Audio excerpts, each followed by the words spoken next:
I froze with every chance: cousins, nurses, even my wife. One night I lost her forever, realizing faithfulness is my lesson. I have always understood that I was unique. Yet it took the majority of my life to comprehend the reason behind it. One of the issues is this: I am Norwegian. Fair-skinned, not particularly remarkable, but I have been aware since childhood that I could be considered attractive. Or at least I used to be. Now at 62, I recall when I was young, around 10, and had a small incident with my cousin. I won't embellish. She was the most attractive girl in our school. We were naked together, though we did not actually engage in sexual activities.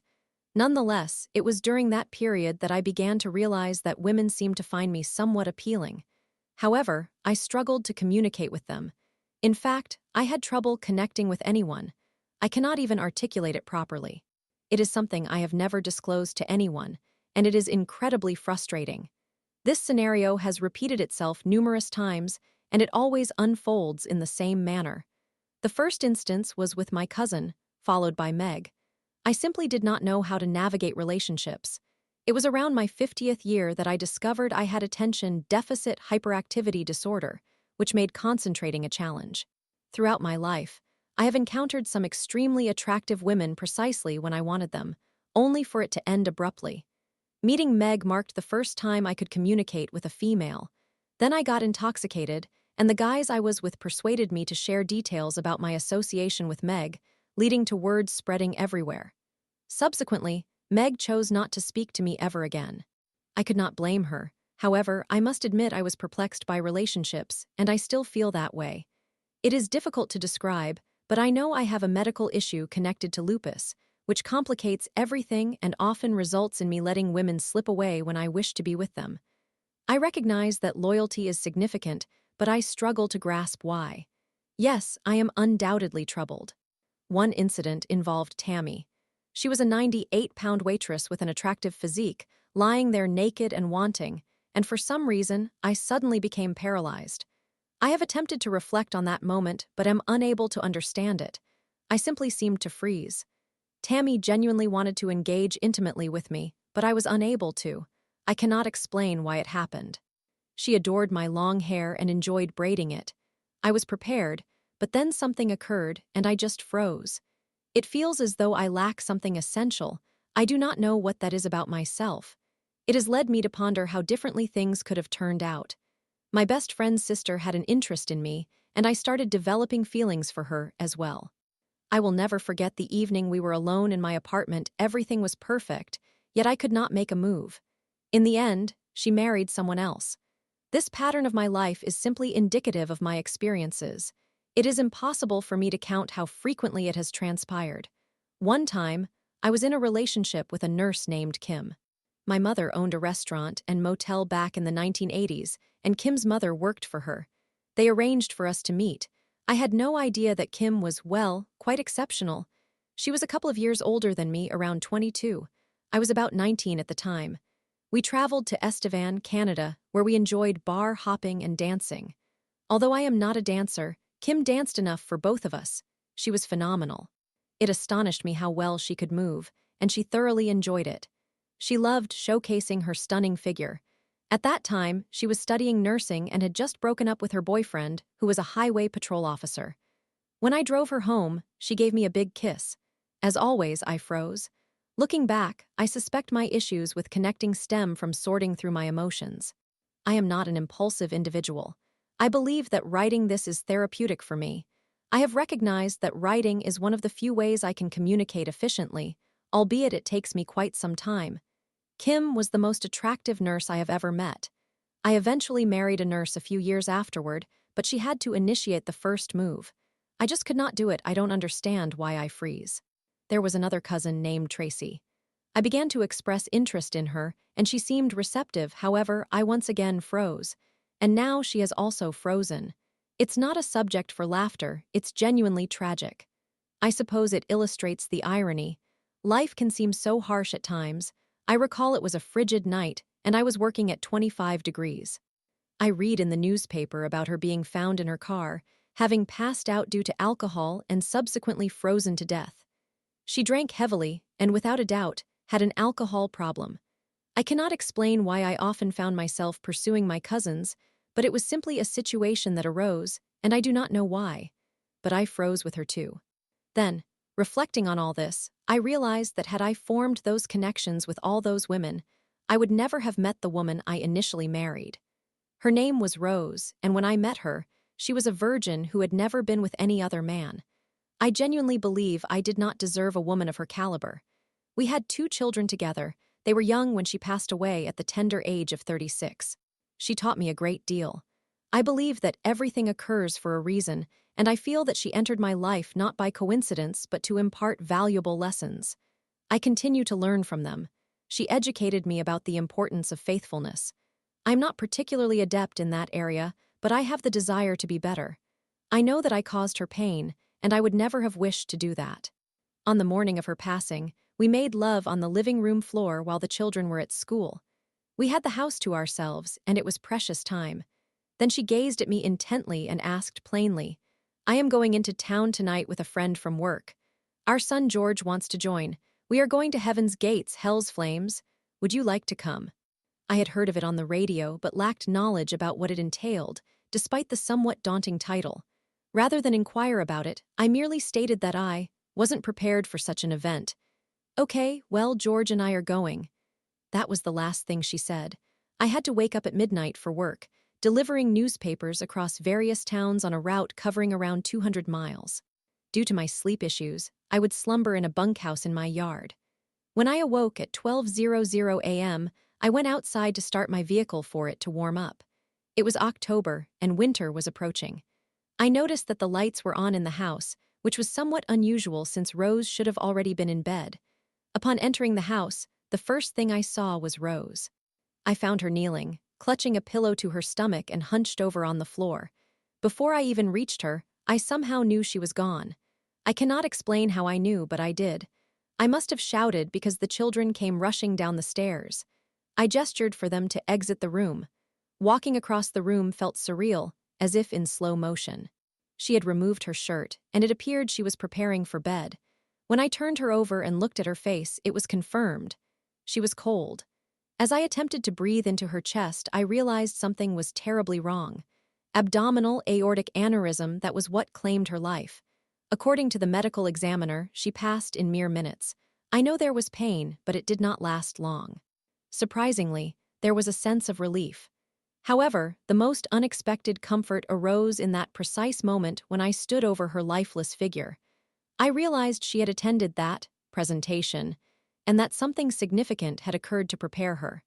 Later, through my son and the neighbors who accompanied her, I discovered that she had gone to the front of the auditorium that night and dedicated her life to Christ alongside our son. She was reborn, and I felt a certainty about it. It was bittersweet. About an hour and a half later, she was gone. Yet, I knew she was in a better place. I felt an incomparable sense of comfort. When I watched a recording of Heaven's Gates, Hell's Flames, everything clicked. However, I had already understood it all before viewing the film. It felt as though God had orchestrated it perfectly for me to grasp the entirety of it, and it was inconsequential whether anyone else understood it was meant for me. This realization is significant, given my struggles with comprehension. I was born this way, yet I was unaware of my medical condition at that time. Very little is understood about it, even today. It has been a long time since her passing, and I genuinely miss her. To summarize, had I kissed Joanne that night in my apartment, my future would have been dramatically different. It would have altered a multitude of things, yet I chose a different path. My indecision and hesitation transformed my future. Joanne married and had a son just 2 weeks older than my daughter, who tragically died due to drug-related issues. Now, Joanne struggles with meth addiction and is not doing well health-wise. She is divorced and appears unwell. I frequently contemplate how differently things might have turned out had I made a move on Joanne, or my cousins, or Kim, or Tammy. Yet I sense that God knew all along. This is my reality and I accept it. Moreover, I believe there are still chapters yet to unfold. I am convinced I will reunite with Rose someday. This is not the end. In the meantime, I aspire to learn the true meaning of fidelity. I want to embody that trait. It is a substantial challenge, and I am uncertain if I can accomplish it. However, I believe this is what God desires for me to comprehend. The day following her passing, I found a letter in one of the vehicles.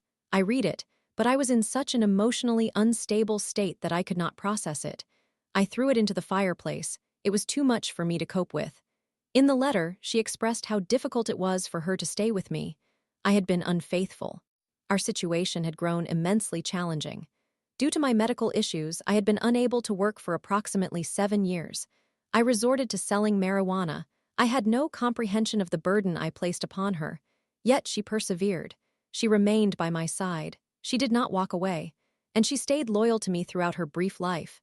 She was truly an angel in disguise. I realize I am a slow learner, and I feel time slipping away. Life is fleeting, and I am unsure how much more I have remaining. I do not know if I will ever truly understand, though I have certainly been granted countless opportunities. Story 2. I sabotaged our paper to expose the truth, leading to the doctor's firing and ruining his academic reputation. Lesson learned. I was once part of a group we referred to as Cedar during my college years, an investigative team formed by students aiming to create scientific articles, particularly in the field of psychology.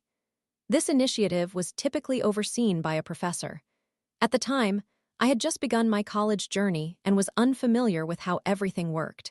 However, thanks to a friend, I was given the opportunity to join one of the most prestigious Cedars in our faculty. They were simultaneously working on 5 articles, and I was tasked with the most recent one, which involved a straightforward case review.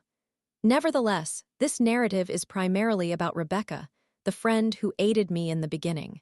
Rebecca, like me, was pursuing a degree in psychology and was in her final year of college. She played a significant role as one of the principal researchers in the Crown Project of the Cedar, which focused on a meta-analysis of behavioral therapy for schizophrenic patients across Latin America. This was no small feat. She had dedicated a year and a half to this project, and by the time I joined, it was nearing completion. The turmoil began during the project's middle phase when the initial drafts were submitted to the publications office. In my college, the publications office can either be your strongest ally or your utmost adversary as a researcher, and their recommendations often feel more like commands. Since the article addressed a psychiatric condition, they insisted that it needed to be endorsed by our college's medical school's psychiatry department. The head of that department, whom I will refer to as Dr. Trash, stipulated that one of his residents must participate in the project. Imposing the inclusion of a random individual was rather inappropriate, yet ultimately, Rebecca and her team acquiesced. This is where Julian entered the scene. He represented the epitome of lethargy. In a group of 5 individuals, Rebecca, Julian, and 3 other psychology students, Julian contributed very little, and whatever work he did had to be verified and amended by the others. At times, Rebecca questioned whether he even understood the content of the article based on some of his remarks. Fast forward to the project's conclusion, it was nearly finished and merely awaited Dr. Trash's approval. This is where everything began to unravel. For those unfamiliar, psychiatrists and psychologists often do not see eye to eye, and this underlying conflict can lead to complications during collaborations. In this instance, Rebecca discovered from one of the better-respected psychiatry residents that Dr. Trash held the dubious belief that psychology should not exist, viewing us as mere elevated life coaches. You can probably predict where this is leading. With the project finalized, he unexpectedly refused to approve it unless those credited as primary authors included himself, our Cedar director, and Julian. The others were relegated to the acknowledgement section as research assistants. This was a significant insult, even when she argued that she was the one who originally conceived the project and that Julian only did the bare minimum. The man branded her a liar, asserting that her fundamental idea had required numerous corrections, which was untrue, and that he believed Julian had authored the majority of the paper, doubting that Rebecca could have accomplished it. Remember, he viewed us as life coaches. Julian, being the inconsiderate person he had been throughout the year, did not challenge him and allowed the rest to sink while he basked in praise. In one last attempt, Rebecca inquired why they could not list all names as authors, to which Dr. Trash replied that including a bunch of unknown student names would diminish the work's credibility and rejected her suggestion. Ultimately, He stated they could accept his conditions or withdraw from the project, granting him complete control over the article. You might be thinking this is outrageous, with this individual essentially appropriating someone else's work. Unfortunately, this is sometimes how research functions, and it is not unusual for established researchers to usurp the contributions of lesser-known individuals, as they are more likely to triumph in disputes. Even with evidence such as emails and drafts, they can still manipulate the situation. Rebecca and her peers were disheartened, but even the director of the Cedar refused to support them, asserting, "The most important thing is that the article gets published, not who receives the credit." That prompted Rebecca to take drastic measures. When she shared her plan with her friends, stating that it would be prudent for them to withdraw from the project before matters escalated, they opted to remain and assist her. The scheme involved sabotaging the article by altering the statistical analysis they had previously conducted, which was essentially the project's foundation. The conclusion drawn from the new results remained consistent with the previous one, but anyone who meticulously examined the piece and verified the sources would discover that the data had been altered, giving the appearance of falsified results tailored to their advantage. This was a precarious maneuver, as they had to implement changes subtly between the final revisions so that Dr. Trash would not notice amidst correcting the other sections of the text. Fortunately, he never scrutinized the statistical aspect, partly due to the Cedar director being responsible for that and having already approved the work. Eventually, the article was finished, and the work was submitted to the publications office. Then it was just a matter of time until it culminated in chaos. Approximately a month after submitting the project, all parties involved were summoned to a meeting conducted by the publications office, including Dr. Trash. The office had detected the tampered results, which necessitated an investigation into the group for potential fraud. For the students and the resident, this could result in expulsion. For the director and Dr. Trash, it meant they could be barred from publishing again under the university's name and, in the worst-case scenario, could face termination. At that moment, Dr. Trash realized he had sealed his own fate. Since Rebecca and the others were merely labeled assistants, the bulk of the responsibility fell on him and the other principal authors. Blaming the students would reveal that they were significantly more involved in the process, admitting he had stripped them of their credit and failed to thoroughly review the paper.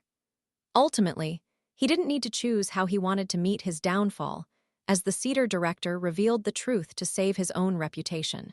Thanks to the director's confession, Rebecca and her colleagues were able to share their side of the story, presenting the publications office with the actual results and explaining the sabotage.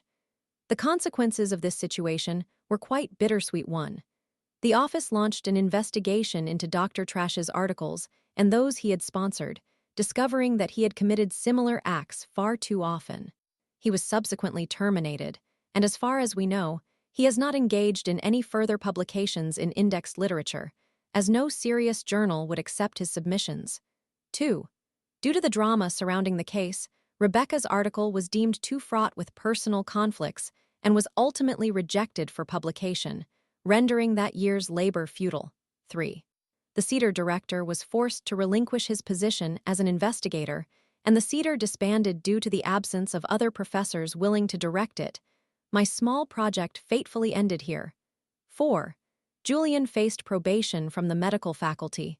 5. Rebecca and her peers were barred from engaging in other research projects or studies unrelated to their final thesis, although no additional disciplinary measures were imposed against them. Thank you for taking the time to read this. I apologize for the lengthy post. P.S. Rebecca permitted me to share this. Summary: a doctor and his resident accomplice attempted to take credit for a paper written by my friend, prompting her to sabotage the article, leading to a disciplinary intervention that resulted in the doctor's dismissal and the end of his academic credibility. Edit: this gained a lot of attention overnight. Thank you all for your kind words. There are so many comments that I can't respond to every one of them, but I will address some of the most common inquiries. 1. Yes, I am not from the United States, and although my English is decent, or so I would like to believe, I sometimes inadvertently misuse certain words. Like academical. I apologize for that. 2. Some have recommended that Rebecca publish the article independently, but she expressed that she had grown weary of the entire ordeal and chose to let it go.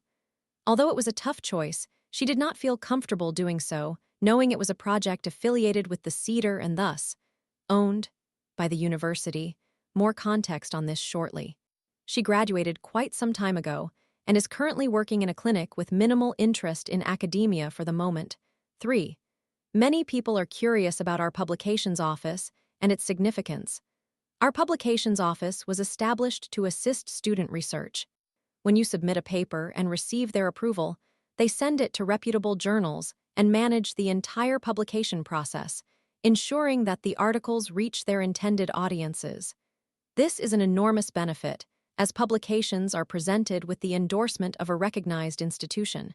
Does every paper need to go through this office? It depends. Cedars are classified as college entities, meaning any research conducted within them must be routed through the office and is technically owned by it. What are the advantages, you might wonder? Well, members of the Cedar have access to all college resources, including laboratories, materials, databases, expert assistance, and so forth. All of this incurs costs. When you submit your project to our publications office, you also propose a budget that they will cover, meaning students incur no expenses. Additionally, the office oversees the Ethics Committee, which authorizes any clinical investigations or experiments conducted within our health facilities. Given these numerous advantages, they maintain strict standards and a rigorous moral code, as whatever they endorse carries the college's name. I must say that my college has quite a prestigious reputation in my country. Story 3. I just wanted a simple fix, but ended up in a $1,400 bill mess with angry Marines. A mechanic's scam unraveled in front of everyone. When this situation began, my primary aim was to avoid paying for something I neither required nor requested. Ultimately, I found myself in a fierce struggle, as another individual sought their vengeance. I initially shared this story on the subreddit r/redditstories, but after receiving several comments, I realized it was also appropriate for this platform. I am adding some edits to provide context for those who may lack military experience. This incident occurred in 2002 at the Marine Corps Recruit Depot in San Diego. At the time, I was stationed at the nearby 32nd Street Naval Base, attending my military occupational specialty school, and was a newly promoted Lance Corporal, E3. I owned a 1994 Dodge Spirit with approximately 180,000 miles on it, which I had just driven across the country. I purchased it just days before departing from Kansas at an auto auction. A couple of weeks into my training, the vehicle broke down at the gate, right next to the sentry. After an initial panic, fearing I was a suicide bomber, and undergoing a subsequent search of both myself and my vehicle, the tension eventually subsided. The personnel helped push my car to the top of a hill, enabling me to coast down smoothly into the parking lot of the auto repair shop, which fortunately occurred without further incident. Before entering the shop, I called my father and then his cousin. My father is quite knowledgeable about automobiles, and his cousin owns a very successful repair shop with numerous work bays, handling everything from standard vehicles to farm machinery and semi-trucks. While I possess a reasonable understanding of cars, his expertise far surpasses mine. Together, we concluded that the issue seemed to be with the distributor cap. My father's cousin noted that this was a common problem with spirits from that era, advising that I should have the repair conducted by a qualified mechanic. It's significant to mention that after I purchased the car, his shop conducted a thorough inspection and provided me with written documentation on its condition. I approached the receptionist and discussed the matter. The shop was not overly busy, so they moved my car into a bay to run diagnostics, confirming my suspicions about the distributor cap. I received a service agreement stating they would replace it and would contact me if any other issues were discovered. I heard nothing until the end of the week, when they called to inform me that my vehicle was ready. Upon my arrival, I was presented with a bill totaling around $1,400.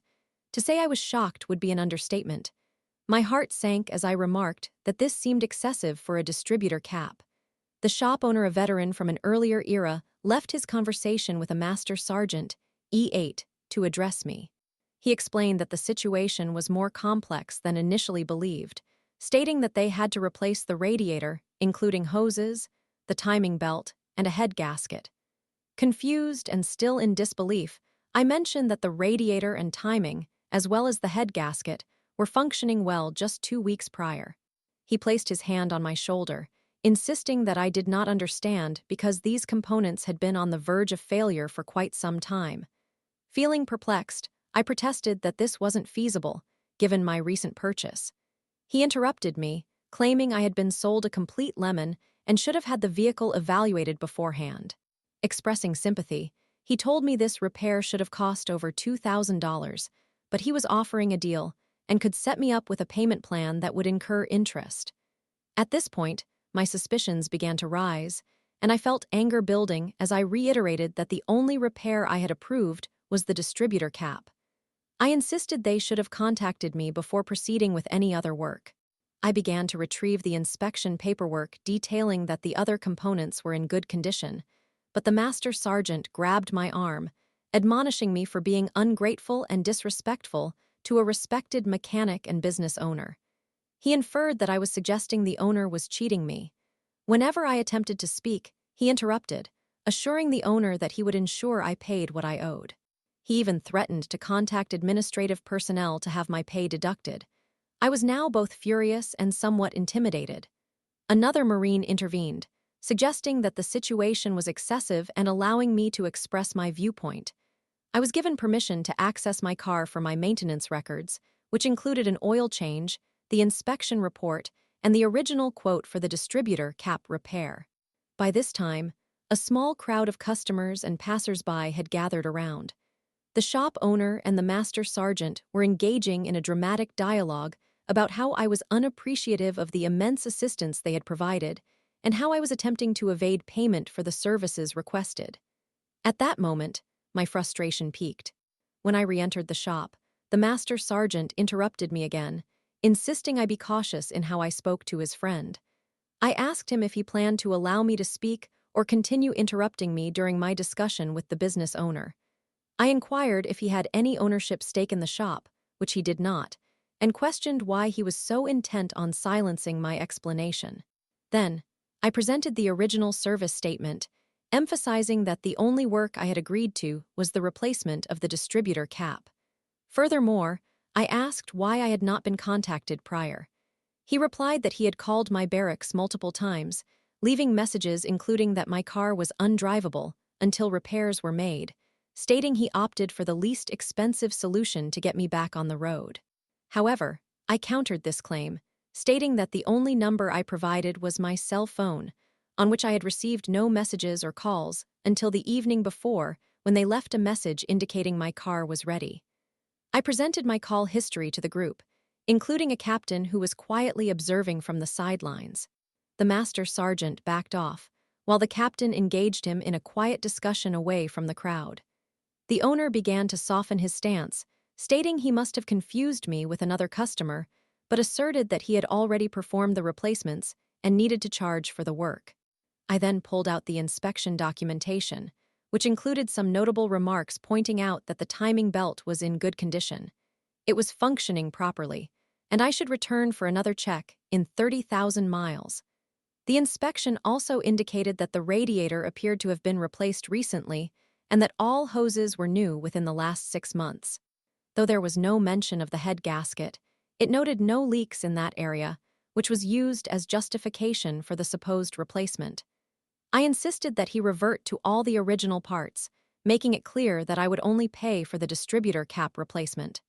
The owner became visibly agitated, demanding that I pay for labor and claiming he couldn't restore the original parts because they had been too badly damaged during removal.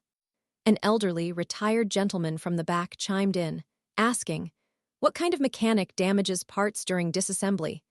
At that moment, the owner retrieved my radiator, revealing a substantial hole on one side that looked as though it had been punctured by a crowbar.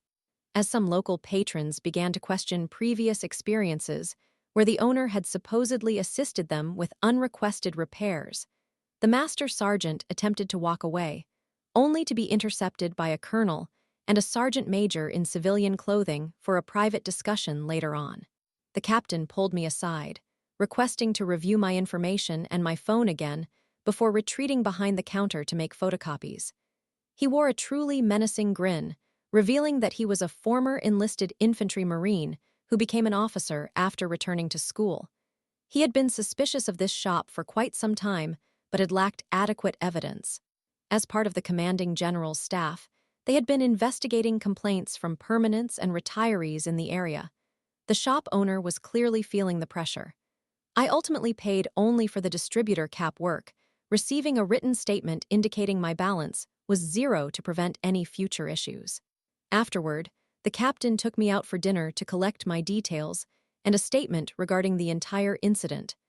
Following dinner, he brought me back to his office to draft a formal statement about the situation. I contacted Verizon to provide a fax of my incoming and outgoing calls from the past week. He explained that the master sergeant had been directing numerous customers to his friend's shop and that they suspected he was receiving kickbacks. The captain and others had been bringing their vehicles to this garage for several months in an attempt to catch the owner in fraudulent practices. The master sergeant had sealed his own fate by threatening to dock my pay, prompting the investigation into his actions. The captain was elated and bought me a 6-pack for occupying so much of my Friday evening. I was unable to witness the final outcome, but when I left, auditors from the base were combing through the shop meticulously, indicating it had escalated to a legal issue. Once such investigations are initiated, it typically leads to the removal of the business and its owners from the on-base location, as the military owns the building and the owner simply leases it. The owner and his shop were also likely to be blacklisted as a known entity that exploits service members, which is a warning often circulated to new personnel. It continues to astonish me that one veteran would seek to exploit their status to take advantage of others. Equally shocking is that a senior Marine would perpetrate such actions against fellow service members.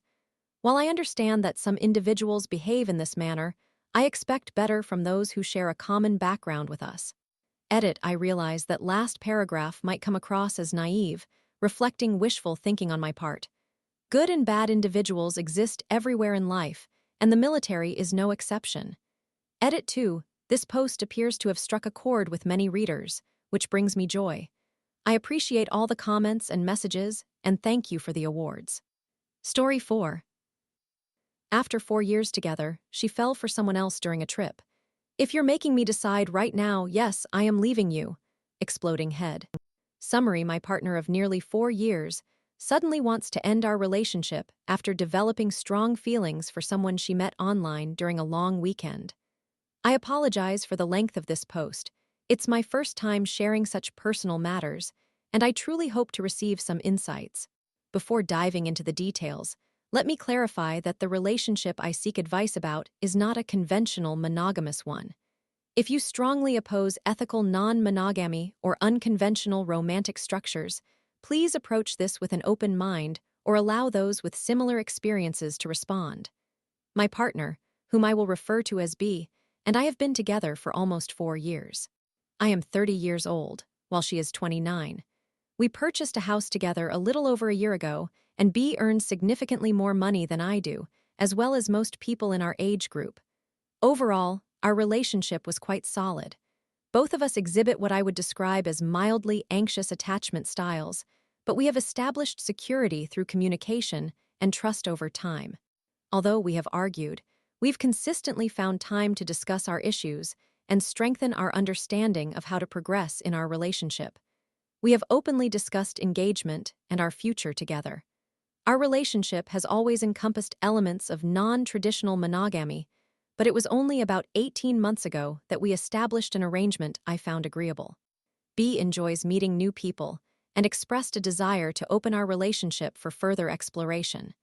Please do not view me as a reluctant partner who begrudgingly accepted an open relationship. I was genuinely excited for her, and this allowed me to be more open about flirting with or conversing with other women when I wished. Ultimately, she has gone on more dates and had more casual encounters, but we have maintained transparency, communication, and respect for boundaries throughout. This arrangement worked well once every few months. She would take a trip to visit another man, spend a long weekend there, and upon her return, our relationship felt stronger than ever. I always looked forward to hearing about her experiences, and she was eager to come back home. I must stress this point. I realize this may not be the ideal relationship for everyone, but it truly functioned well for us. B has told me multiple times that her encounters with other people have enhanced her appreciation for the security, stability, and love that our relationship provides, emphasizing that I am the person she wants in her life.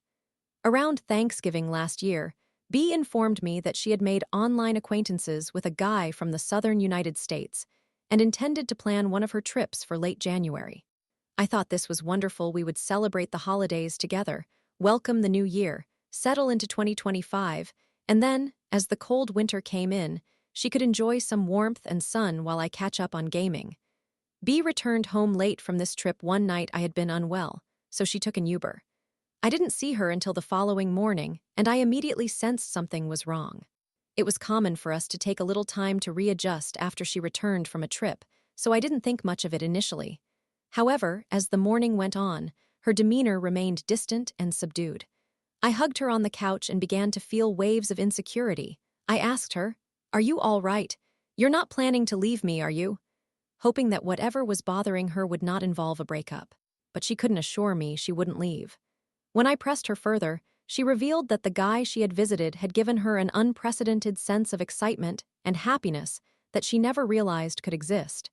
She said that being with him felt so fulfilling that it made her question the strength of our relationship. She expressed a desire to see him again. Stunned, I asked, "Are you saying you want to break up with me?" And her answer was, "If you are forcing me to decide right now, then yes." To say this shattered me is an understatement.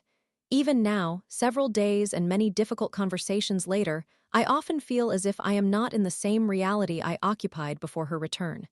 It feels as though she has transformed into a different person. She has mentioned that there's always a risk of something like this happening, referring to the chance of unexpectedly falling for someone else so profoundly that it cannot be ignored. She appears saddened by the loss of our relationship, but does not show signs of recognizing how irrational her actions may be. I want to address a point that, although I wish I could omit, is necessary to mention. I am fully aware that much of the time she spent with this other man involved substantial amounts of both MDMA and psilocybin mushrooms. B asserts that she is making this decision with a clear mind, and that the substances had no influence on her feelings, claiming that even days later, she still feels the same way. B and I shared nearly 4 years together, living together for more than half of that period. We purchased a home and adopted a kitten together. Our families are intertwined, our parents have developed friendships, and our local friends are mutual. Over the years, I have invested every ounce of love and devotion I possess into this relationship, and have done so with happiness, feeling fortunate to share my life with a woman I am deeply in love with, so much so that part of me still believes it is worth attempting to mend things. However, I also recognize that if I were to present B with an ultimatum choosing between our relationship and having another chance to see her new love interest, I genuinely do not know which choice she would make. If I cannot ascertain her decision, why should I remain loyal to her? When B discussed her sudden feelings of love for this stranger with her therapist, the therapist reportedly responded with, "I've never heard you express certainty in such a way before." So here I am, still residing in the house we purchased with her finances, feeding the cat we adopted, and walking her dog. I feel numb, disoriented, and frightened. It feels as though the solid foundation upon which I built my late 20s has vanished. I am uncertain about my next steps or where to turn. Technically, we are still together, and we still have dinner plans with friends later this week, but everything feels profoundly wrong. We have a couples counseling session scheduled for later this week, but I am unsure if we are seeking to reconcile or merely inviting a mediator to facilitate our breakup. She has not directly stated that she wishes to work on our relationship. When the topic of counseling arose, she expressed concerns that it would likely be just going through the motions, and admitted she is unsure what repair even entails. I have not confided in any of our mutual friends about this situation, although I plan to meet with a friend who is close to both of us to discuss my feelings. Not only am I uncertain about my actions, but I also struggle to comprehend my thoughts and emotions, leaving me questioning the reality of it all. I fluctuate between feeling completely emotionally numb and enduring excruciating pain. I believed I had experienced difficult breakups before, but this experience eclipses even the most tumultuous adolescent heartbreak.